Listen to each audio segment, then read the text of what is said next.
Hello everyone. एक बार सबका फिर से स्वागत है नरेंद्र क्लासेस के यूट्यूब चैनल पर।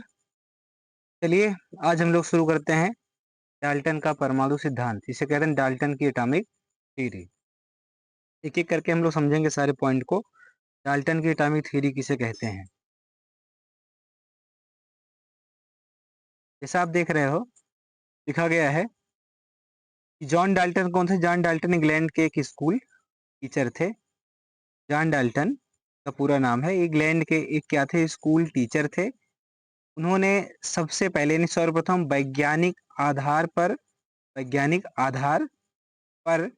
सन 1803 में, कब? 1803 में अपना परमाणु सिद्धांत प्रस्तुत किया, जो सन 1808 में क्या हुआ था? प्रकाशित हुआ, जिसे डाल्टन का परमाणु सिद्धांत या डाल्टन का परमाणुवाद कहते हैं। ठीक है, तो आपको ध्यान क्या रखना है कि पहली बार वैज्ञानिक आधार पर इन्होंने क्या किया था? अपना मॉडल प्रस्तुत किया था। और ये कब इनका मॉडल आया था? 1803 में आया था। ये प्रकाशित कब हुआ था? ये 1808 में। तो आप डेट को लेकर कंफ्यूज नहीं रहेंगे। तो दो डेट हैं, एक 1803 है, 1808 है। तो 1803 में इनका मॉडल ये परमाणु सिद्धांत आया था और 1808 में इन्होंने क्या किया था? पब्लिश किया था। अब ये सिद्धांत इनका कहता क्या है, क्या बातें थी इनके सिद्धांत में? पहली चीज कि इन्होंने कहा कि सभी पदार्थ अत्यंत सूक्ष्म कणों से बने होते हैं। कोई भी मैटर है तो किससे बना होगा? कोई स्मॉलेस्ट पार्टिकल से मिलकर के बना होता है, जिसे क्या कहते हैं? परमाणु कहते हैं या एटम कहते हैं। क्या बोलेंगे? एटम या परमाणु कहते हैं। दूसरा पॉइंट इन्होंने बोला परमाणु कैसा है? अविभाज्य है, इंडिविजुअल होता है, अर्थात इसको आप पुनः विभाजित नहीं कर सकते हैं, यानी परमाणु को पुनः विभाजित नहीं किया जा सकता है। तीसरी बात कि एक ही जैसे कोई भी मान लो छोटा सा ये परमाणु है, तो इस परमाणु के आप फिर से दो भाग बना नहीं सकते, इसके फिर से आप दो भाग नहीं बना सकते हैं। ठीक है। तीसरी बात, एक ही तत्व के सभी परमाणु आपस में रचना, आकार, गुणों तथा द्रव्यमान में क्या होते हैं? समान होते हैं। इनका कहना था कि एक ही तत्व के अगर सभी परमाणु की बात की जाए तो इनके आकार, इनके गुण, इनके द्रव्यमान क्या होते हैं? समान होते हैं। है ना? जैसे हम लोग बात करें अगर कापर की, मान लो ये कापर है, तो कापर में कापर के सारे परमाणु होंगे। तो कापर की इन्होंने कहा था सभी परमाणु, मतलब एक ही तत्व के सभी परमाणु क्या होते हैं? आपस में समान है। यहाँ वाला जो परमाणु होगा, यहाँ का जो होगा, यानी प्रत्येक भाग का जो परमाणु होगा क्या होगा? वो समान होगा, एक समान परमाणु होंगे, उनमें कोई भिन्नता नहीं होगी। ऐसा किसका कहना था? डाल्टन का कहना था। अगली बात इन्होंने बोली कि दो भिन्न तत्व अगर हम लेते हैं, दो भिन्न तत्वों के परमाणु आपस में रचना, आकार, गुणों तथा द्रव्यमान में क्या होते हैं? असमान होते हैं। है ना? उनका ये कहना है मान लो हम दो तत्व लेते हैं, एक मैंने ले लिया आयरन, एक मैंने यहाँ पर ले लिया किसको? आयरन ले लिया। दूसरा मैंने यहाँ पर ले लिया तांबा, यानी कि कॉपर ले लिया। ठीक है। तो जो लोहे का परमाणु होगा और जो किसका परमाणु होगा? तांबे का, इनके परमाणुओं में क्या होती है? इनके परमाणु में भिन्नता होती है। जैसे अगर हम जिंक ले लेंगे तो जिंक का परमाणु भी क्या होगा? लोहे और कॉपर के परमाणुओं से अलग होगा। ठीक है। इसका मतलब अलग अलग तत्वों के परमाणु क्या होते हैं? अलग अलग होते हैं, ऐसा डाल्टन का कहना था। पांचवी बात की परमाणु आपस में संयोग करके, इन्होंने पांचवा पॉइंट क्या बोला? परमाणु आपस में संयोग करके यौगिक परमाणु बनाते हैं, ना कि अणु। उनका कहना था जब दो एटम आपस में मिलते हैं, जैसे ये एच आपस में मिलेगा, संयोग करेगा, क्या बनाएगा? H2। तो हम लोगों को पता है कि ये क्या है भाई? परमाणु है। परमाणु मिलता है तो क्या बनाता है? अणु बनाता है। लेकिन उन्होंने अणु नहीं बोला था, उन्होंने क्या बोला था? क्या बनाते हैं? यौगिक परमाणु बनाते हैं। क्या बनाते हैं? यौगिक परमाणु बनाते हैं। जैसे कार्बन मिलेगा किसके साथ? चार हाइड्रोजन के एटम से क्या बनाएगा? CH4। तो उन्होंने कहा कि ये क्या है? ये परमाणु है, ये परमाणु आपस में संयोग करेगा और जो बनाएगा उसको आप क्या बोलेंगे? यौगिक परमाणु, उसको बोलेंगे यौगिक परमाणु। उनके टाइम पर मालिक्यूल वर्ड की डिस्कवरी नहीं हुई थी, एटम शब्द का प्रयोग नहीं हुआ था। ठीक है, वो अणु शब्द का प्रयोग नहीं हुआ था। उन उसकी जगह पर बोला जा रहा था यौगिक परमाणु। तो उनका कहना था परमाणु आपस में मिलते हैं और क्या बनाते हैं? यौगिक परमाणु बनाते हैं, ना कि अणु। उसमें अणु की बात ही नहीं थी। अगला पॉइंट, परमाणु आपस में केवल सरल अनुपात में संयोग करके यौगिक परमाणु बनाते हैं, जटिल अनुपात में नहीं। कहने का मतलब जब दो एटम कंबाइन करेंगे या दो तत्वों के परमाणु कंबाइन, जैसे मान नाइट्रोजन है, 3 हाइड्रोजन के परमाणु से संयोग करता है और क्या बनाता है? अमोनिया बनाता है। यहाँ पर नाइट्रोजन और हाइड्रोजन के परमाणुओं के बीच क्या होगा? 1:3 का अनुपात होगा। एकदम सरल अनुपात होगा। जैसे ऑक्सीजन के 2 परमाणु मिलते हैं तो क्या बनता है? O2 बनता है। यहाँ पर 1 अनुपात क्या होगा? 1 अनुपात होगा।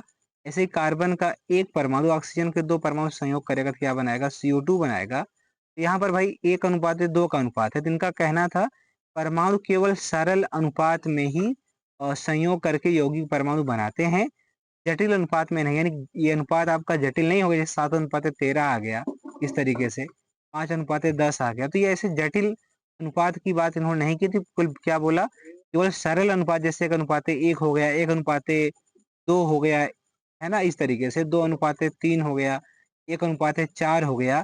तो इस तरीके के सरल अनुपात में ही परमाणु संयोग करते हैं। ये जटिल अनुपात में संयोग नहीं करते हैं, ऐसा किससे कहना था? डाल्टन का कहना था। अगला पॉइंट है रासायनिक अभिक्रियाओं में परमाणु कभी भी नष्ट नहीं होता है। इसका मतलब परमाणु क्या होता है? संरक्षित होता है और न ही क्या होता है? उत्पन्न होता है। यानी कोई केमिकल रिएक्शन होगी तो उसमें परमाणु न तो क्या होगा? नष्ट होगा, न ही नया परमाणु क्या होता है? उत्पन्न होता है। यानी परमाणु को नष्ट नहीं किया जा सकता है, परमाणु को उत्पन्न नहीं किया जा सकता है, ये डाल्टन ने बोला था। यानी रासायनिक अभिक्रिया जब होती है, रासायनिक अभिक्रिया जो क्या होती है, ये परमाणुओं के पुनर्व्यवस्थापन रीअरेंजमेंट के परिणाम स्वरूप होती है। जैसे मान लो कि ये CH4 की रिएक्शन हमने करा दी, ऑक्सीजन के साथ मैंने करा दी, ठीक? तो ये क्या बना लेगा? ये बना लेगा CO2 और बना लेगा क्या? H2O। अब यहाँ पर देखिए, तो कार्बन यहाँ कितना है भाई? 1 है। यहाँ भी कार्बन कितना है? 1 है। हाइड्रोजन कितना है? यहाँ इधर 4 है, इधर भी कितना आप देखेंगे तो क्या होगा? 2H2O। यहाँ भी कितना होगा? 2 दूना 4। ऑक्सीजन कितना है? यहाँ पर 2 दूना 4 है। आप देखिए ऑक्सीजन यहाँ पर 2 इसमें है, 2 इसमें है, 4। यानी दोनों तरफ जो परमाणु इधर है वही परमाणु उधर है। बस क्या हुआ? परमाणुओं का रीअरेंजमेंट हो गया और एक केमिकल रिएक्शन हो गई। ठीक है? यानी परमाणुओं के पुनर्व्यवस्थापन से ही कोई ना कोई केमिकल रिएक्शन होती है। इसमें ना तो कोई नया परमाणु बनता है, ना तो कोई नया परमाणु नष्ट हो, न कोई परमाणु नष्ट होता है। ठीक है?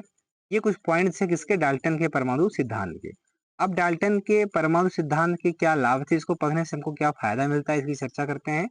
तो पहला क्या था भाई? द्रव्यमान संरक्षण के नियम की क्या होती है? पुष्टि होती है ना? जब इन्होंने कह दिया कि परमाणु न तो नष्ट होगा ना तो उत्पन्न होगा, तो जितना परमाणु पहले था रिएक्शन के उतना ही क्या होगा? बाद में होगा। इससे क्या होगा? द्रव्यमान के संरक्षण के नियम की क्या होगी? पुष्टि होती है।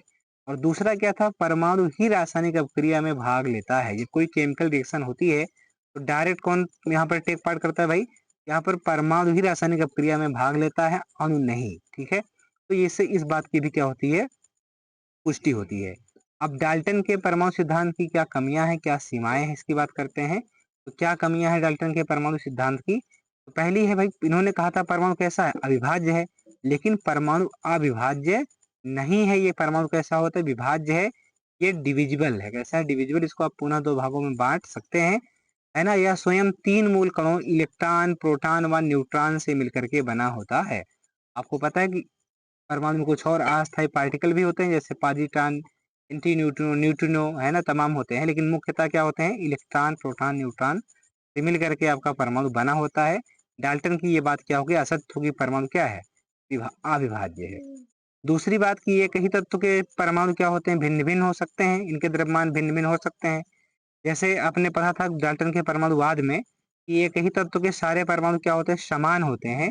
अब हम लोग जानते हैं कि एक ही तत्व के परमाणु क्या होते हैं? भिन्न भिन्न हो सकते हैं, है ना? इनके द्रव्यमान क्या हो सकते हैं? भिन्न भिन्न हो सकते हैं। जैसे समस्थानिक की आप बात करते हैं, जैसे हाइड्रोजन ही है, तो हाइड्रोजन तो एक ही तत्व है, लेकिन ये क्या है? ये 3 तरह का है। 1H1 होता है, 1H2 होता है, 1H क्या होता है? 3 होता है। ये तीनों क्या है? हाइड्रोजन के समस्थानिक हैं। एक का भार 1, एक का भार 2, एक का भार क्या है? 3 है। ऐसे कार्बन का आपको पता है 12 होता है, कार्बन 13 होता है, कार्बन क्या होता है? 14 होता है। तो कार्बन तो एक ही तत्व है, लेकिन इनके तीनों के भार क्या है? इनके अलग अलग हैं। तो एक ही तत्वों के भार क्या हो सकते हैं? भिन्न हो सकते हैं। इन्हें आप समस्थानिक कहते हैं। डाल्टन ने इनके बारे में बताया नहीं था। अगली बात, और डाल्टन ने कहा था दो अलग अलग तत्वों के परमाणु भिन्न भिन्न होते हैं ना, लेकिन 2 भिन्न तत्वों के परमाणुओं के द्रव्यमान क्या हो सकते हैं? समान हो सकते हैं। जैसे आपने पढ़ा है संभारिक, है ना? आइसोबार्स।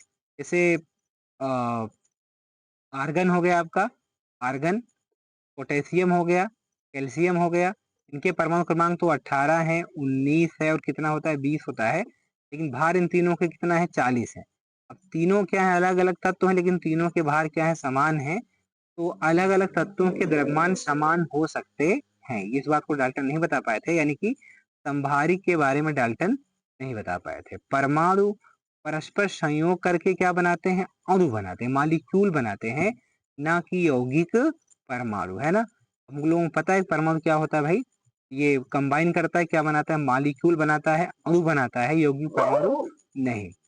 परमाणु सरल व जटिल दोनों अनुपात में संयोग कर सकते हैं। इन्होंने कहा था परमाणु केवल सरल अनुपात में कंबाइन करेगा, लेकिन नहीं, परमाणु सरल व जटिल दोनों अनुपात में क्या कर सकता है, संयोग करके अणु बनाता है। ठीक है, परमाणु को ना ही नष्ट किया जा सकता है, परमाणु को अच्छा, परमाणु को नष्ट भी किया जा सकता है और परमाणु को उत्पन्न भी किया जा सकता है। जैसे कोई नाभिकीय अवक्रिया होती है, जब कोई न्यूक्लियर रिएक्शन होती है, वहां पर क्या होता है, एक परमाणु नष्ट हो सकता है, दूसरा परमाणु नया उत्पन्न भी हो सकता है ना। यानी कि परमाणु को नष्ट भी कर सकते हैं, परमाणु को आप उत्पन्न भी कर सकते हैं, ऐसा पॉसिबल है। ये होता है कहाँ पर, नाभिकीय अवक्रियाओं में। ये तो बात होगी भाई डाल्टन के परमाणु सिद्धांत की। तो फिर मिलते हैं हम लोग नए वीडियो में। ठीक है, आज के लिए बस इतना ही, धन्यवाद।